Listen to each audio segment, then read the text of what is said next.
Driven around by multiple girls? Well, because... David, driven around by multiple girls? Some of them, they're just friends. Okay. Some of them are just friends. I get that. Yeah, no. It doesn't matter if they're a girl or not. Okay, so how many, we'll put little quotes around this. How many little girlfriends have you had? I've had one in high school. Oh, yeah? Yeah. How many in middle school? Only middle school? Probably like 4 or 5. I remember, That's alright. not a lot. So this is so funny that you went to Wallace Middle School. Yeah. Here, I'm not going to say where we're at, just in case this gets super popular and people want to try to find me. But I went to Wallace Middle School as well. You did? Yep. For What? like 10 months in 6th grade, and then we moved up to Georgetown. That's wild. I didn't know that. Again, Texas, whatever. Nobody's gonna find me. I'm unfindable. So, alright. This is my favorite. Alright, so this is actually not my favorite. This was my most embarrassing dating story that I can think of right now. I've probably had a lot more embarrassing moments, but whatever. So, alright. I'm in Wallace Middle School, and I'm fresh here from Florida, and I had no idea what the culture was like down here. Because when I went from Pennsylvania to Florida, Pennsylvania had a lot of white people, and there were a couple Indian people, and maybe 1 or 2 blacks, like in my school, and that was it. Yeah. So super white. Go to Sounds Florida, about right. and that was in Pensacola, which at the time was also very white. It's not like Cuban because it's not that far south enough. Mm-hmm. It was just like, regular white people, because if you go more northern, it gets more country. So we were kind of like right in the middle of country and Cuban. So go to Florida, super white, so I'm still very vanilla. I'm playing Yu-Gi-Oh!, playing Pokemon, playing pool, fishing. Then I come out here, and there's a lot of Mexicans. And I didn't really know anything about Mexicans, but here was the deal. You ready? Yeah. So, coming here from Florida, there was this movie called The New Guy.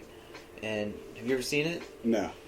Alright, so in the movie The New Guy, it's this guy who's basically like a total loser, and he gets arrested for something, and then in prison he gets taught, how to be cool. Nice. And I watched that, and I was like, I need to go to prison so I can be cool.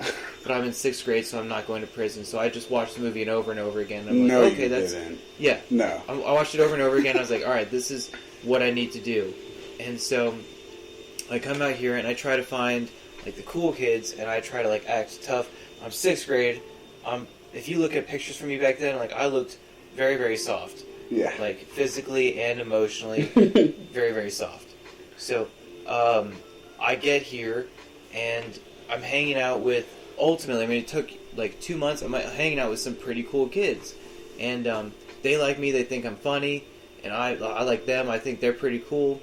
And so there was this one girl that I liked, and I wish I could remember her name, but it's probably best that I don't, because she was a 6th grader, so she was 12. So I'm in a class, I think it was history or something, and I get partnered with her for a project. Oh, nice. Yeah. And here's the deal. She was dating this guy. And I was like, man, this fool kind of looks like me, but a lot more of a loser. Because in my mind, I was the shit. I was like... Everybody's the shit in their mind in 6th grade. Yeah. I'm like, I'm a pimp. I'm super cool, whatever. So... we get partnered up, and then, literally the day that the project was assigned, her and her boyfriend break up. And I'm like, oh, yes. This is my in. So, in my mind, I'm thinking, alright, I need to give it a little bit of time for her to heal. So I give her a day. That's about enough time in 6th grade. Yeah, and in 6th grade, there's no real emotions or anything. I give her a day to get over it. And then she calls me because we have to work on the project, obviously. Yeah. And I remember I'm working myself up because I'm like, all right, this is it. This is my in.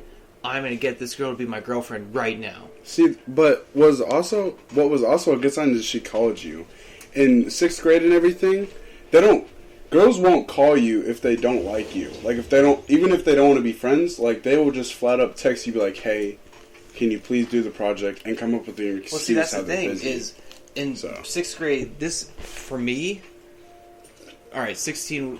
A call is big. 6th grade was like 16 years ago, though, so texting really wasn't a big thing. This was like before iPods came out. Oh, okay. Yeah, so this was like, I didn't have a cell phone, I had a landline, and I had to make sure nobody else was on it. Like, legitimately, I was like, alright, this is my moment, this is my time to shine. And so, we're talking about working on the project, and at the end of the phone call, I was like, oh, and hey, will you be my girlfriend? And she was like, oh, yeah, okay. And I was like, yes! And so, I was like, alright, I'll see you at school tomorrow. And that was it.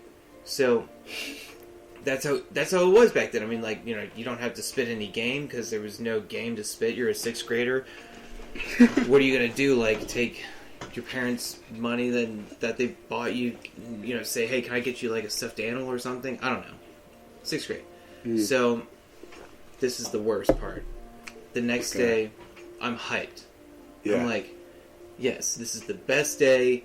I go and tell all my boys, I'm like, listen, she and I are dating now, so back off. And everybody's like, whoa, she just like broke up with that guy, and now she's with you, that's dope. So we go to the class, and I'm like, hey girl, I wasn't saying it like that, because I was super lame back then. Yeah. I became cool. I don't even know when I became cool.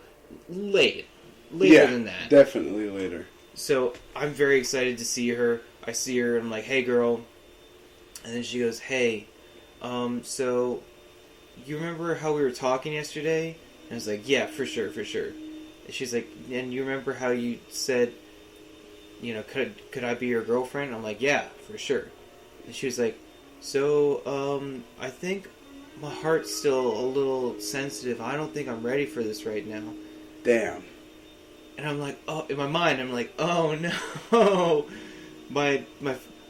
that was my first girlfriend.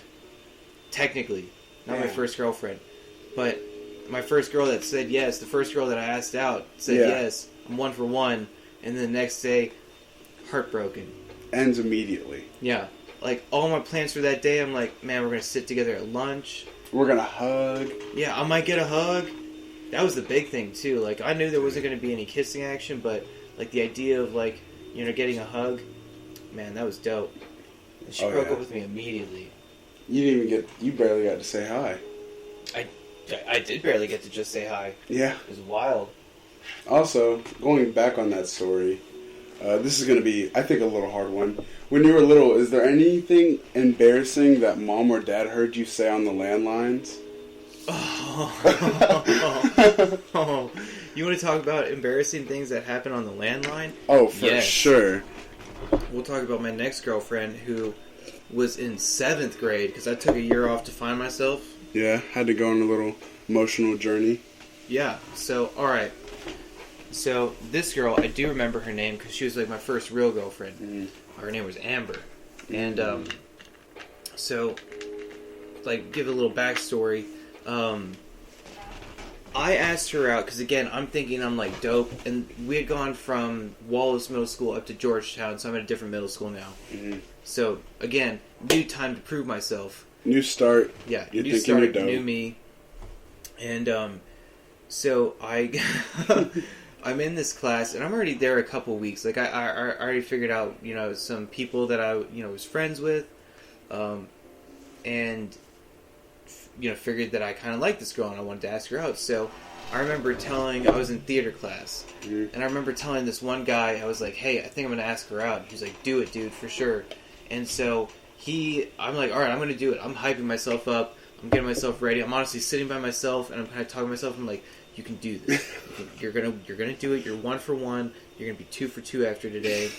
Like, you are the shit. You were like half for 1 though. Yeah, I'm like, yes, I got this. Still wasn't 0 for 1. I was still in the positive. So when I'm sitting there, I'm hyping myself up. He goes to somebody else in the class and is like, hey, am just going to ask her out. And so Oh, ultimately, the word got to her. Oh yeah. And I looked over and I could see her looking at me and she's like smiling. And I'm like, oh shit, it's going to happen. So, like, people were watching us at this point, and you know, like there was like her girls were around her, my boys were around me, and I was like, "Hey, you want to be my girl?" I didn't say it like that. Yeah. Like, will you be my girlfriend? And she was like, "Yes." And I'm like, "Let's go, got 2 for 2. 2 for 2." Yes, sir. So, you know, that relationship, I thought it was so silly. So we hugged and we held hands. That's dope. We never kissed because she said, we can kiss after the second date." Well, we only went on one date and we dated for like 6 months because, you know, back then, well, it's you hard have to have around. a conversation. You're in 7th grade. You're not driving, so any date that happens has to be, you know, you're picking up somebody and you're with your parents, and your parents are driving them you guys somewhere, and you know there's sometimes like some sort of chaperone, because you know we're a chaperone because we're kids. What? And so our first date was a movie theater. I don't remember what movies we saw, and I remember this is like 4.5 months in. We're talking, and we're already like, "Oh, I love you. Like, you're amazing." Yeah, that screams middle school right there. Yeah, without even any kisses. And I remember we were talking on the phone, and again, anybody could chime in at any point. Yeah. So, but you wouldn't know if somebody like was on there unless they were like breathing or there was background noise. So you know, it's just you and this other person. You think, and so. I remember I'm talking to her, and I was like, alright, scenario. If you and me were in a cabin somewhere, because, you know, all you dream about is just like, you know, a semblance of privacy at that age. You're just like, if we had the opportunity to just be alone, whatever. Yeah. I was like, what would you do? And she was like, I don't know. What would you do? And I'm like, oh, I don't play girl. What would you do? I didn't say that. Yeah. But in my mind, I'm thinking that. And so she was like, what would you do? And I'm like, oh, I don't know, like, you know. Like, this is almost kind of exactly how I responded. I was like, you know, like, I mean, you know what I want to do. And she's like, I want to hear you say it. And I'm like, and then the nerves start kicking in a little bit. and I'm like, I don't want to say it. Because, yeah, I mean, it's like, I was having nerves. And, like, she's being, you know, direct with me. She's confronting me. She's like, come on, say it. Tell me what you want to do. And I'm like, I want to kiss you. And she's like, yeah. Oh, yeah. And I'm like, and I would want to hold you. And she's like, oh, yeah. And I'm like, and maybe, I don't know, maybe like a little more. And she's like, what does a little more mean? And I'm like, oh, you know what it means. And she's like, say it. Just say it. Say it. And I'm like, and I remember being like so nervous saying it. I'd be like shaking. That I was just like, I would have sex with you. And she was like, and she was like, oh yeah. Oh yeah. Oh yeah. Oh yeah. I'm 7th grade. Oh yeah. Oh yeah. That's what I like to hear. So, to answer your question, I didn't know Mom and Dad heard that. Oh, so they both heard. I think Mom heard. I don't know if Dad heard. But, wasn't brought up to me immediately. It was later. How long did they wait? Weeks later. And she was like, so, if you were alone in a cabin. Yeah, if you were alone in a cabin. I was like, no. And then, honestly, like, shortly after that, Amber broke up with me for, I don't even know why. There was, like, no actual reason. She was just like, I don't want to see each other anymore. I think I need to be available. And I'm like, we're in 7th grade. Yeah, like, what is there to be available for? Now, the problem with her breaking up with me like that was I'm a very sensitive guy, Oh, really? And so I took